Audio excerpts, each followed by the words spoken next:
Rutter is a senior research fellow with the UK in a Changing Europe think tank. Morning to you, Jill. Good morning, Gareth. So we heard the reasons given there by the Home Secretary. That was contradicted by the man who runs the port of Dover. What is your assessment here? How much is Brexit a factor in all of this? Well, we've had Brexit for quite a long time, and much of the time Dover has worked okay. So in that sense, it's additional factors to Brexit. It's the fact that there's been the upsurge in Easter traffic. There seemed to be bad weather delays at Dover, and people said more coaches than they expected to be travelling across the Channel. So in that sense, there's clearly been a lot of factors at play. Well, you could say, Suella Braverman could say, yes, it's not Brexit. But the fact is that because the UK is now outside the European Union, so that is now a third country border, the processing time for every individual traveller going over the border has increased. And that means that the system is much more fragile. So when you get this upsurge in traffic, it's much harder to cope. Can't any longer sort of just let you sort of wave your passport at them. The French border police need to look at your passport, stamp your passport, check that you haven't exceeded the maximum number of days that as a Briton with a British passport you're now allowed to spend in the EU. So the processing time, I think, estimates say, has probably doubled.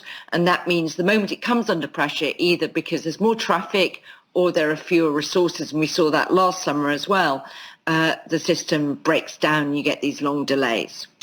What is the system in terms of what we agreed with France, particularly with the EU more widely at the time of Brexit? How hard a border is this, and is that something that the UK government wanted to see happen?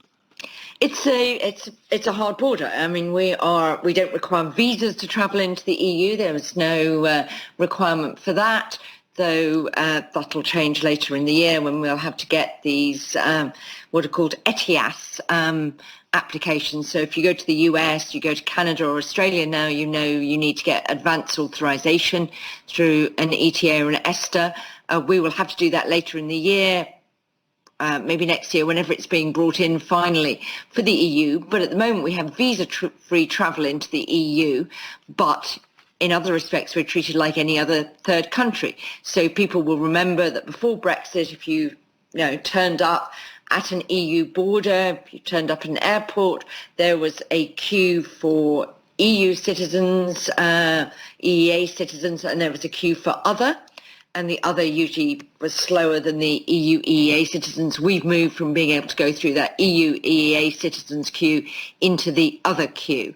Now, the real problem is why it's such a crunch at places like Dover is that was a big, cross-channel traffic coped with the fact that it was actually a border between two EU countries. So there weren't that many controls in place.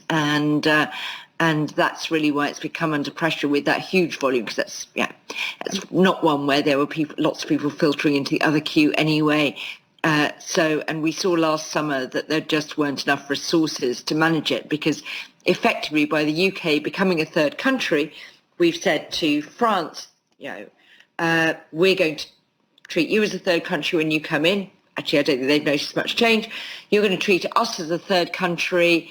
You'll need to staff up to do that. So we saw last summer that there were quite big resource issues in the French controls. Don't know how much that's been a factor here or not, but it's a system that is not very resilient to pressure of increased volumes. And with the Easter getaway, there was clearly very increased volumes at Dover on Friday, combined, I think, with sort of bunching of ferries because of bad weather. And I mean, they are saying now that the backlog did clear overnight, so things should be running more smoothly today. Just very briefly, Jill, on this pre-entry requirement that we're going to have to start applying for later in the year, is the expectation that would that make things any easier for us when we get these crunch points?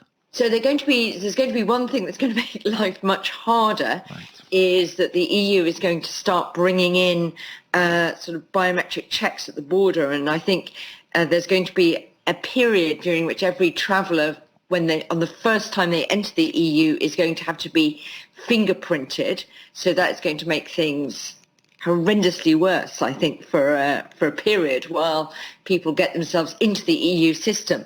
I think, applying in advance for a permit to go should be pretty routine. It's not going to cost very much. It'll last for a few years. You'll just have to remember to do it if you want to cross that border.